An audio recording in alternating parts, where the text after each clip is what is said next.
The rain had been falling steadily since early evening, drumming against the windshield of Daniel's old sedan as he navigated the winding country road. The wipers worked overtime, smearing the water in a hypnotic rhythm, and the beam of his headlights barely pierced the curtain of rain ahead.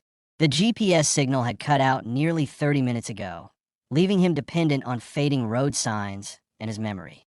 Every so often, a flash of lightning illuminated the landscape, revealing skeletal trees swaying violently in the wind, their branches clawing at the black sky. The sense of isolation pressed heavily on him. No other cars, no houses, just endless road and the low growl of thunder. As the minutes passed, Daniel's unease grew. His phone's battery had slipped into the red, and the eerie quiet between the bursts of thunder only made him more aware of his own breathing. Then, out of the darkness, his headlights caught a figure standing on the shoulder of the road. A lone man, drenched from head to toe, wearing what looked like an old, tattered trench coat. He didn't move to flag Daniel down. He simply stood there, his head tilted slightly downward, as if he were listening to something deep beneath the sound of the rain.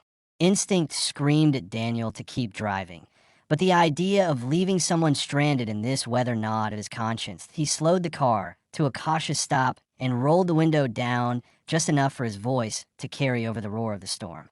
"You need a ride?" Daniel called, his words almost swallowed by the wind. The man lifted his head slightly, revealing pale skin, water streaming from his slick back hair, and eyes that seemed too dark to reflect the light.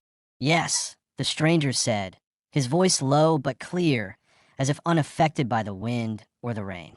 Without waiting for an invitation, he opened the passenger door and slid in, the smell of wet earth and something faintly metallic following him inside.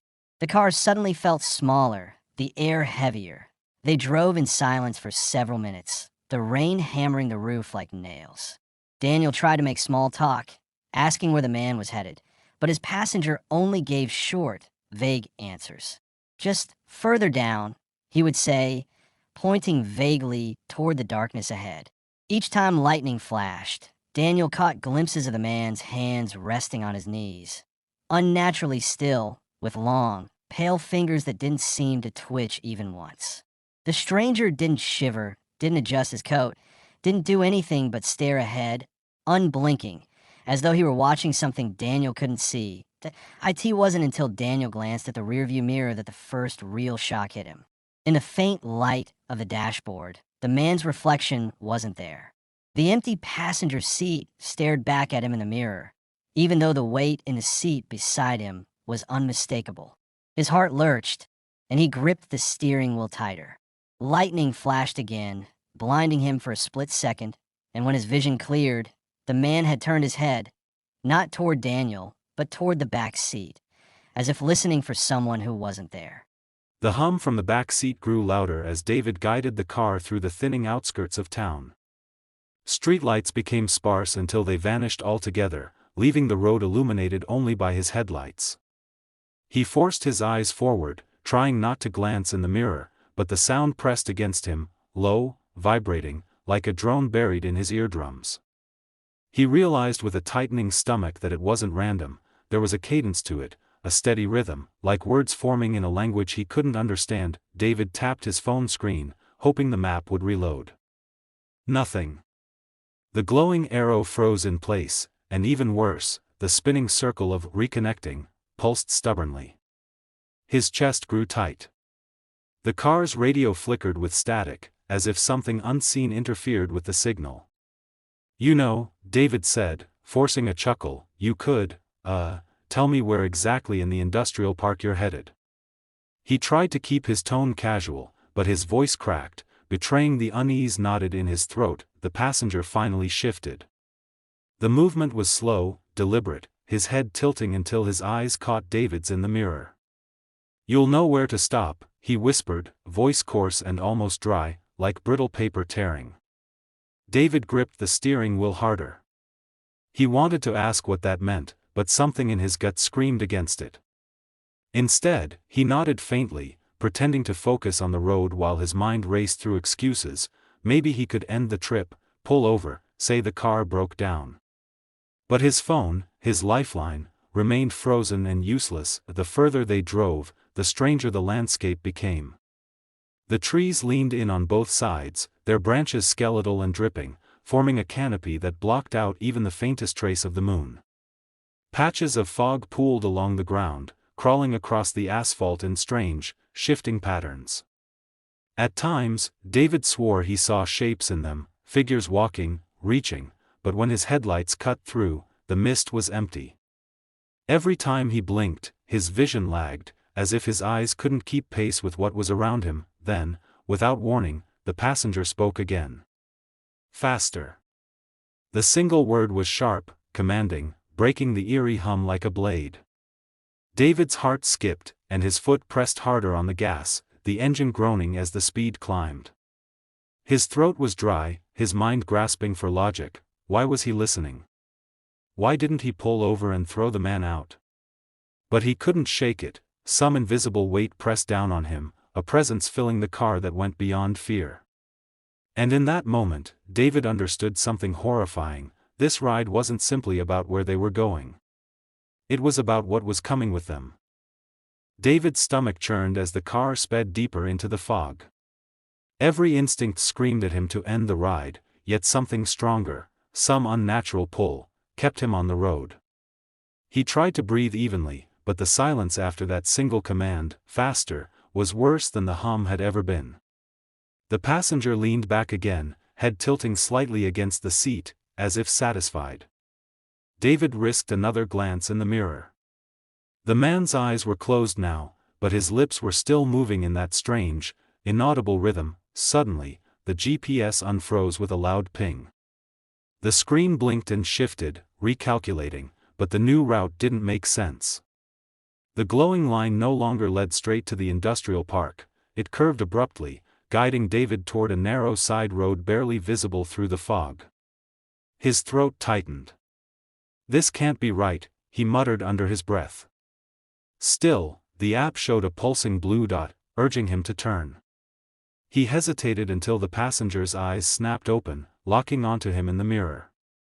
No words were spoken, but David felt the message clearly. Turn. The tires crunched as he steered onto the side road. The asphalt gave way to uneven gravel, and the car jolted with every dip. The fog thickened, pressing against the windows as if alive, and the air inside the car grew colder. David rubbed his arm, swearing he saw his breath fog the glass despite the heater humming faintly. "So, what exactly is out here?" he asked, forcing a shaky laugh. The passenger tilted his head slowly, his voice cutting through the hum. "You'll see. Not everyone gets this far." David's pulse spiked. Gets this far? The words hung in the air like a noose. He thought of every news story he'd skimmed about rideshare drivers vanishing, their cars later found abandoned, keys still in the ignition. He swallowed hard, fighting the thought that he might be next. But his body felt heavy, sluggish, like the very act of turning around was impossible. Something about the road itself, its silence, its suffocating fog, convinced him he was trapped. The headlights suddenly caught a shape up ahead. At first, it looked like a broken-down road sign, leaning crooked at the edge of the path. But as the car crept closer, David's blood ran cold. It wasn't a sign, it was a wooden cross, tall and splintered, driven deep into the earth. The base was wrapped in something dark, something that looked far too much like old, weathered fabric clinging to bones. David's hands shook on the wheel. He wanted to stop, but the passenger's whisper came again, softer this time yet filled with command, "Keep driving." David's pulse thundered in his ears as the cross vanished behind them, swallowed by fog. His chest heaved, breath shallow, but the car kept moving forward like it had a mind of its own. The gravel crunched louder under the tires, echoing unnaturally in the suffocating silence outside.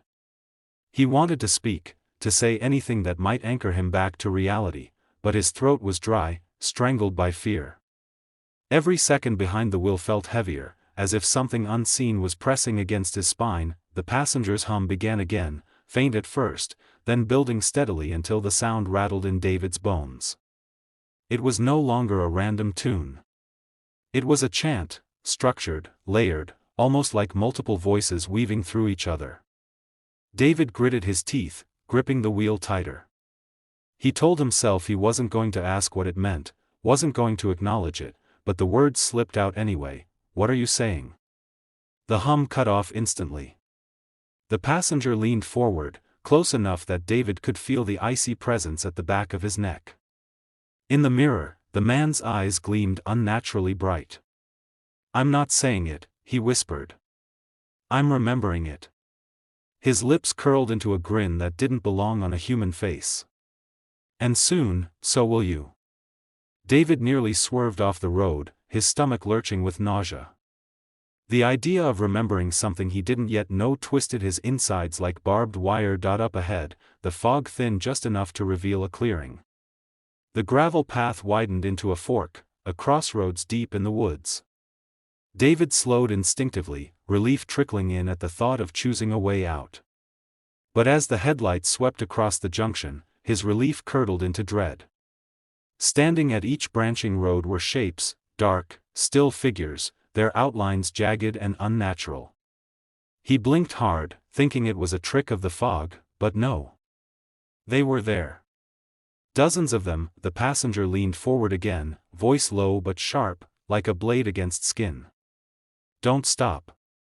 David's foot hovered on the brake, his instinct screaming at him to slam it down, to turn the car around, to do anything but continue.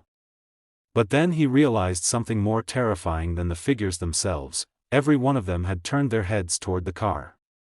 In perfect unison. Eyes glinting faintly in the fog. Watching. Waiting. David's fingers trembled as he kept his foot poised above the brake. The figures didn't move closer, but their presence pressed against him like a heavy weight. Every shadowed head tilted the same way, every pair of glinting eyes reflecting his headlights in eerie harmony. He could barely breathe, but the silence inside the car was worse. The hum had stopped, replaced by a suffocating stillness that made even the sound of his heartbeat seem deafening. "Keep driving," the passenger hissed again, his voice sharper now, more insistent. David's grip on the wheel tightened until his knuckles blanched white. Against every ounce of reason, he pressed down on the gas. The car lurched forward, gravel spraying as it sped toward the fork.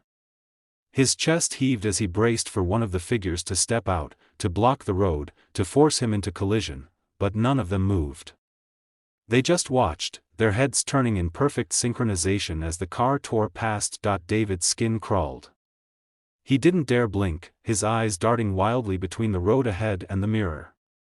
In the reflection, he thought he saw the figures shifting, their bodies stretching unnaturally, their faces indistinct but flickering with strange patterns, like static over flesh.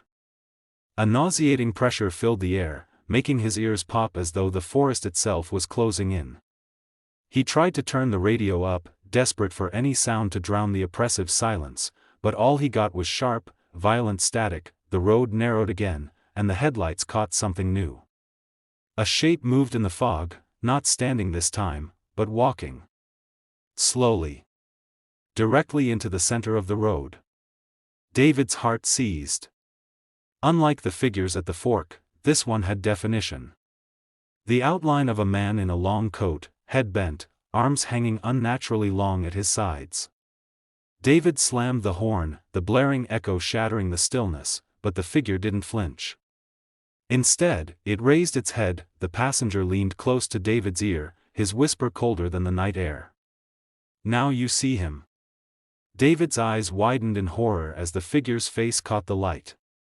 It wasn't pale like the man in his back seat, it was faceless. Just smooth, wet skin stretched across where features should be, glistening in the headlights. The car skidded as David swerved instinctively, his heart hammering, but the passenger's voice came again, louder this time, commanding, "Don't look away." The car fishtailed on the gravel as David fought the wheel, swerving to avoid the faceless figure. His breath came in ragged bursts, heart pounding so loud it drowned out the engine.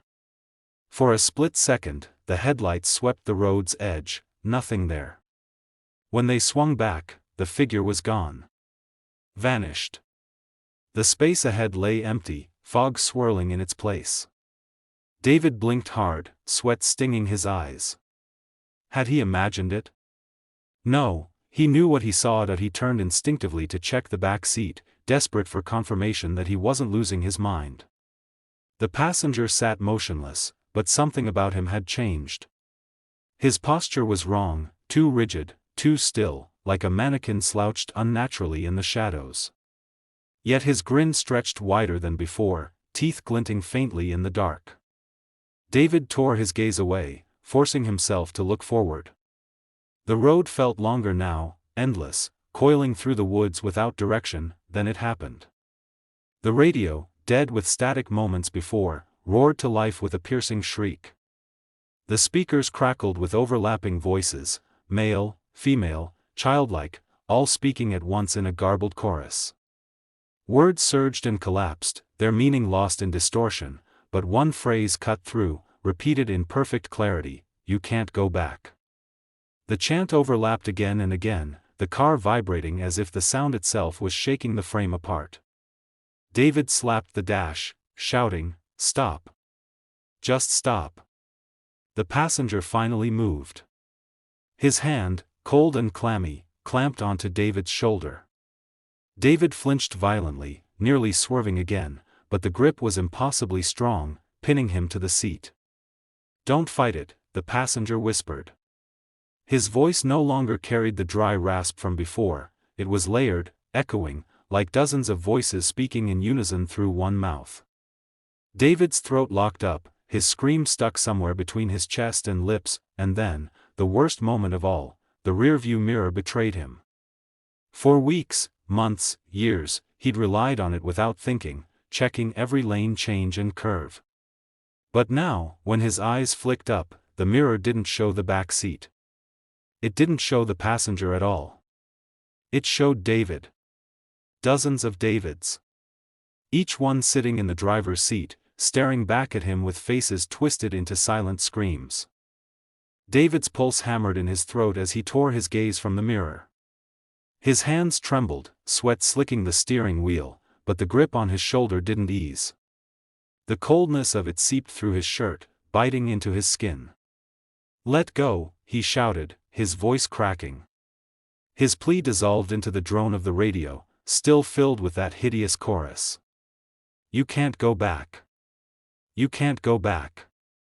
The words wrapped around him, suffocating, until he couldn't tell if they came from the speakers or his own mind. The passenger leaned forward, his face now inches from David's. In the dim glow of the dashboard, the grin stretched impossibly wider, too many teeth showing in the wrong places. His eyes, once pale, now glowed faintly with a sickly light. "Do you know why I chose you?" His voice was calm, almost conversational, but layered with that unnatural chorus. David's stomach turned, bile burning the back of his throat. I don't," he stammered, unable to finish. The car jolted violently as if it hit something, though the road was empty. David's head slammed against the headrest, stars flashing across his vision. When he refocused, the passenger was gone from the seat. Panic surged, his heart skipped so violently he thought it might burst. He darted his eyes to the mirror, but it betrayed him again. The back seat was empty. Completely empty. The hand was gone from his shoulder. For a moment, he thought he was free, then the whisper came, but not from behind him. From everywhere. The vents. The speakers. The very air around him. "Look closer." Against his better judgment, David glanced to his right, and nearly swerved off the road. The passenger was outside the car now, running alongside it. His pale face pressed against the glass, teeth bared in that grotesque smile, eyes locked on David's. Worse, he wasn't running normally. His movements were jagged, broken, like a puppet yanked by tangled strings, yet somehow he kept perfect pace with the speeding car. David screamed, stomping the accelerator. The speedometer climbed, 50, 60, 70, but the figure outside only grew clearer in the window. The grin widened, stretching impossibly across his face, until the skin tore at the corners of his mouth. His hand slapped against the glass with a thunderous crack, leaving behind a smear too dark to be rainwater. David's vision blurred with terror. He didn't care where the road led anymore. He just knew one thing: he couldn't let it in. The road blurred beneath the tires, gravel spitting out in sharp bursts as David pressed the accelerator to its limit. His breath came in ragged gasps, his chest tight with panic. The figure outside was gone, vanished as suddenly as it had appeared. But David didn't feel relief. If anything, the silence felt heavier, oppressive, as if the night itself was holding its breath. He gripped the wheel so hard his hands ached, his knuckles bone-white against the dark leather. The radio flickered again, the static dissolving into a low, droning tone that vibrated through the frame of the car. It felt less like sound and more like pressure, sinking into his skull. David's vision wavered. The trees at the roadside twisted unnaturally, bending toward the car as though straining to look inside. Their branches reached across the fog, long and spindly, curling like skeletal fingers. For a horrifying moment, David thought he saw faces in the bark, mouths open wide in silent screams. A thud broke through the hum. Then another. From the roof. David's eyes shot upward, his chest seizing. Something was crawling across the car. The roof dented slightly with each step, the metal groaning under the weight. He slammed his hand against the horn, the blare piercing the fog, but it only seemed to anger whatever was above. The thuds grew faster, heavier, until the entire car rattled with the force. Then, with a screeching wail of metal, a hand punched down through the roof. Pale and elongated, fingers clawed at the air, twisting unnaturally to reach for him. David screamed, swerving the car violently, gravel spraying in every direction. The hand snapped back, only to reappear at the passenger side window. A face pressed against the glass, not outside, but inside, as though the barrier of the car no longer mattered. The passenger's wide grin filled the reflection, teeth scraping against the glass, his eyes glowing with a hunger that made David's stomach flip. David tried to slam the brakes, but the pedals sank uselessly to the floor. The car didn't slow. The speedometer climbed higher, though the road ahead stretched endlessly, never-ending. The hum from the radio grew unbearable, drowning out his thoughts, and the whisper returned, impossibly close: "You can't leave. You were always meant to bring us through." David's vision blurred with tears as the horrible realization sank in. He wasn't just driving anymore. He was delivering. The steering wheel twisted violently in David's hands, as though the car itself was fighting against him. The fog outside thickened until the world beyond the windshield was gone, swallowed whole. It felt like he was driving through nothing, the road erased beneath the tires. The car shook, rattling so hard the mirrors trembled, and from every direction came that layered chorus: "You can't go back. You can't go back." A deafening crack split the air as the roof tore open like paper. The passenger dropped into the seat beside David, his body folding unnaturally through the jagged hole. His grin stretched from ear to ear, skin tearing at the edges, but no blood followed, just an emptiness, a void that pulsed beneath. His eyes burned brighter now, hollow orbs filled with shifting light. "You've carried me far enough," he rasped, though his voice filled every corner of the car, vibrating through the glass. David screamed, jerking the wheel wildly, but the road was gone. The headlights revealed nothing, no trees, no fog, just an endless black expanse stretching in all directions. Panic gripped his chest. He wasn't driving anymore. The car floated in nothing, tires spinning against air, yet the engine roared louder than ever. "This isn't real. This isn't real," he shouted, slamming his fists against the dash. The passenger moved closer, impossibly close, until his face hovered inches from David's. "It's as real as you allow it to be," he whispered. Then his hand slid across the console, long fingers wrapping around the gear shift. With a sickening snap, he wrenched it backward. The car screamed in protest, metal grinding as though tearing itself apart. David's vision blurred, the dashboard lights flickering and twisting into symbols he couldn't recognize. The hum from the radio exploded into a roar, the overlapping voices finally merging into one, deeper, darker, commanding, "Bring us through." The windshield cracked down the middle, spiderwebbing as something began to push from the other side. Not fog. Not a person. Something massive, clawed and writhing, straining to break through. David clamped his hands over his ears, tears streaming down his face, as the passenger leaned back with a satisfied grin. "Almost there," he whispered. "Almost home." The windshield buckled inward, cracks crawling like veins across the glass.